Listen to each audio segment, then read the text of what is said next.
oka ambao tuko Azimio. Nataka kusema tuko Azimio ndani. Lakini kabla sijakaa, Bwana Mheshimiwa, ningetaka kuongea na hii watu yetu.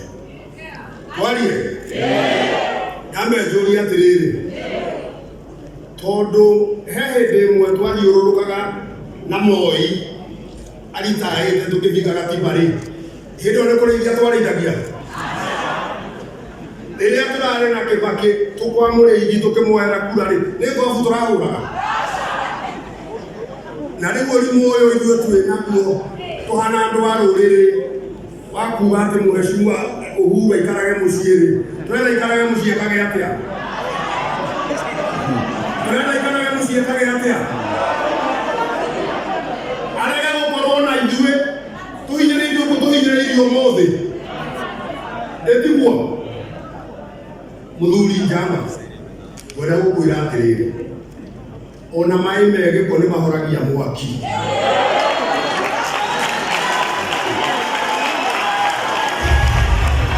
Wanawaipa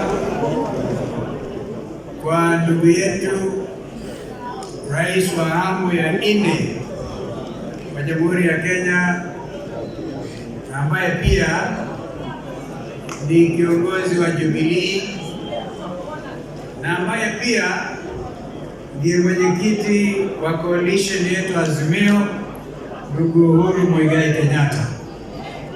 Tumekuja leo kimakusudi kabisa, hata kama hatukukaribishwa tungekuja, lakini mwaliko wenyewe ulitoka. Sasa tunajua kwamba kikao hiki cha leo kina umuhimu mkubwa kabisa katika historia ya nchi yetu ya Kenya. Vile wenzangu wamezungumza, hasa Mheshimiwa Eugene juu ya katiba, rights chini ya katiba yetu, katiba 2010, na vile vile pia Wandayi waligusia swala hili vizuri zaidi. Naomba nikariri kwamba under Article 38 there are certain inalienable rights. One such right which is inalienable is a right to self-determination, recognized as such worldwide, even under the UN Charter. And so, under the African political rights as well, and this is an active member as a country, you cannot deprive a Kenyan of their inalienable right, and one of which is the right to hold political opinion.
Kuna wanabunge wanaitwa Kembe, Jukoa Buduki, Songa, Omosho Wanawa, Nuru Kanga. Hao wote wako nyumbani, we recognize you. Pia nitambue watu kama Kagai, Rama, Nyambura, Magi na wengineo walichokomwa. Hao wote ambao wamekuwa wakipigana vita kali wakati watu walikuwa wanaleta furugu kule. Now, the great honor welcoming nataka kusema hayo lady kwa sababu she is our tough lady. Amekuwa na sisi kwa Azimio, alikuwa mgombea mwenza wa Raila Amolo Odinga, Mheshimiwa Mathare Karwa. I am honored to join you at this special National Delegate Convention of Jubilee Party, which also serves to kick off the rejuvenation of all Azimio parties. As a coalition, we recognize that we are only as strong as our constituent parties. A strong Jubilee is therefore as strong as Azimio. Let me take this early opportunity to thank members of Jubilee Party for the passion with which they embraced my campaign and they voted a cast for me as presidential candidate in the face of monumental fraud and lies. I don't take it for granted that millions of voters woke up at dawn in Mount Kenya and other parts of the country, lined up for hours and trusted me with their future by voting for me. And you not to give up on that dream of a regime governed by empathy for citizens, honesty and accountability, as opposed to the lies Kenya Kwanza sold and continue to sell. The Jubilee Party carries a special significance to us in Azimio precisely because of attacks it has endured and efforts of the state to kill or co-opt it forcibly into Kenya Kwanza.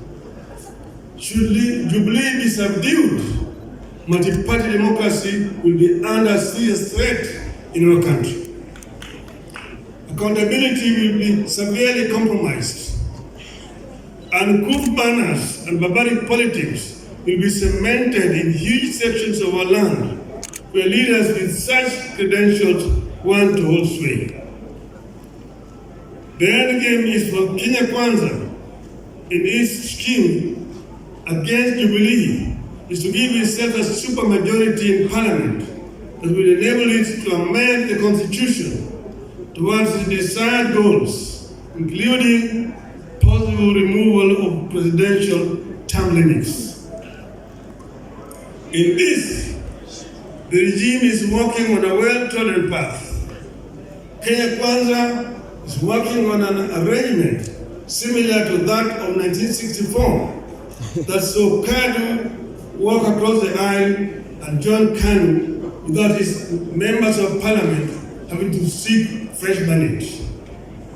Kenya Kwanza want to ensure Jubilee as a party does not continue to exist on this side of the aisle. They want Jubilee dead in the same way Kadu did, after which Kenya Kwanza will try to enact the train of events that saw Kenya become a de facto one-party state from 1969 before being made a de jure one-party state one afternoon in 1982.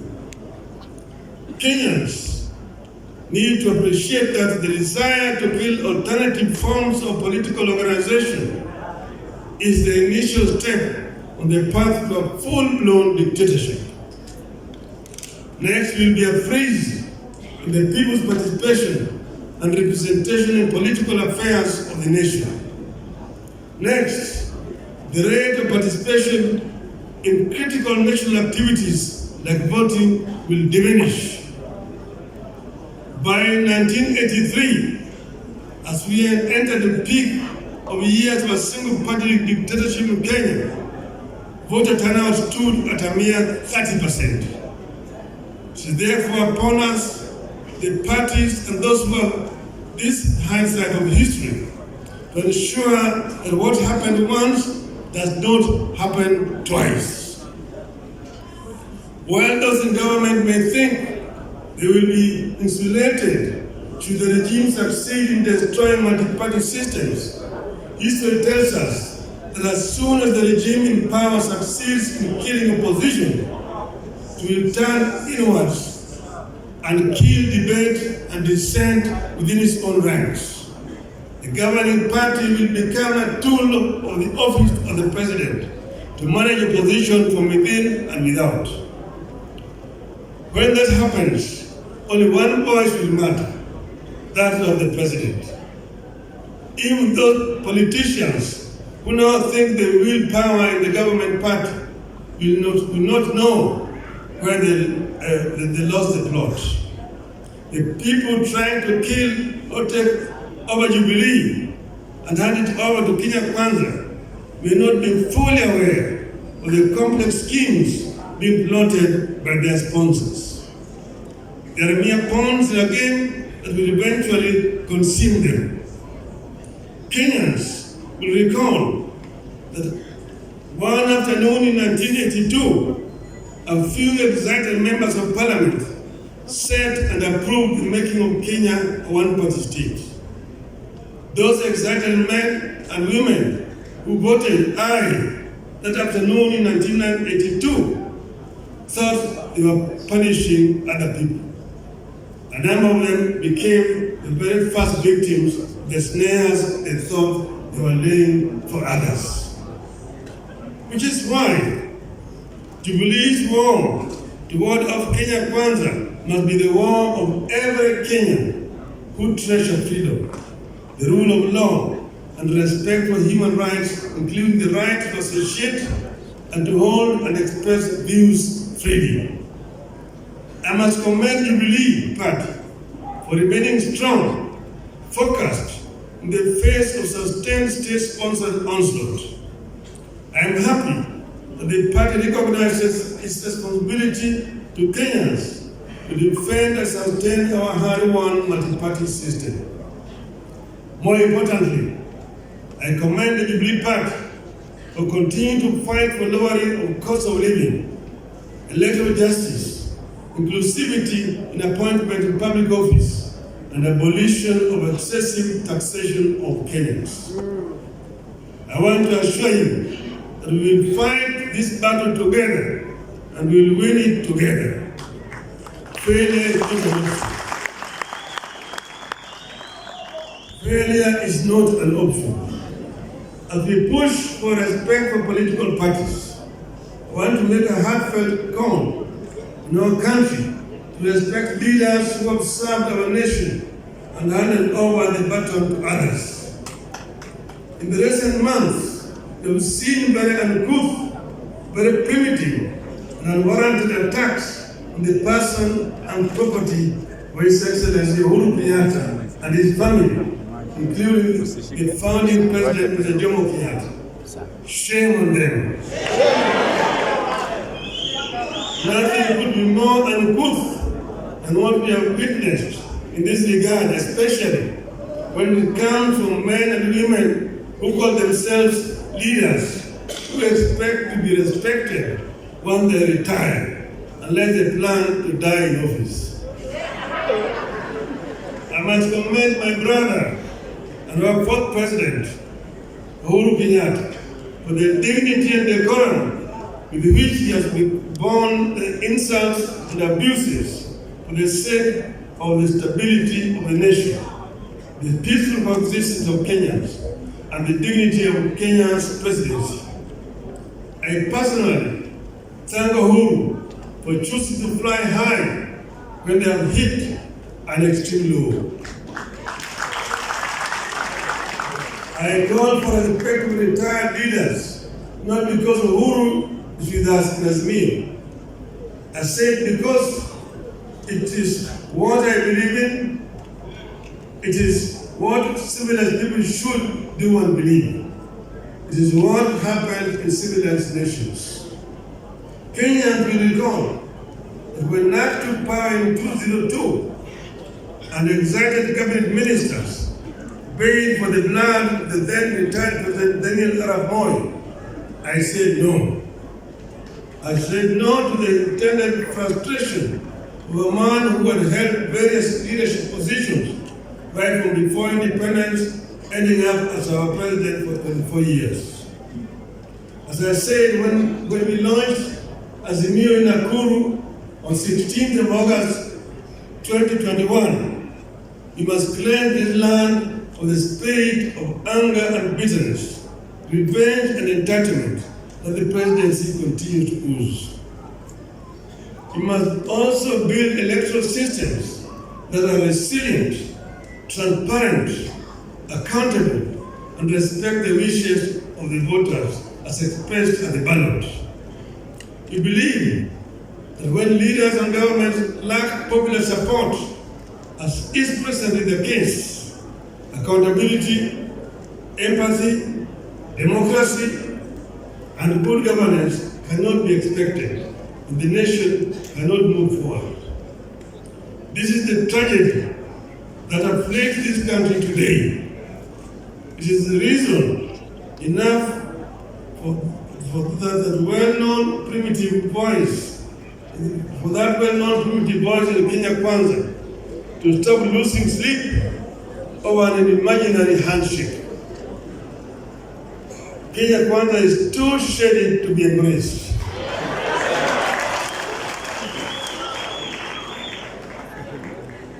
That is why we have agreed to give dialogue a chance. We embrace the talks to secure a good deal for Kenyans, and if the deal will not be forthcoming, Kenyans can be sure we will not pursue vain dialogue. Those who want to take over Jubilee are the same ones who live in the mortal fear over their positions and political future. They are the ones living in the nightmare of a handshake nobody is interested in. They want to destroy Jubilee not because it is weak, but because they recognize Jubilee is a force now, and it could be an even bigger force and a threat in the years ahead. I urge you to stay focused in creating an atmosphere that will allow the country to take a critical look at traditions and institutions with a view to creating an atmosphere for constitutionalism to take off and thrive. I therefore encourage you to implement the solutions of this convention with the confidence that the full force of Azimio la Umoja is covering your back. God bless the Jubilee Party. God bless Azimio. God bless Kenya.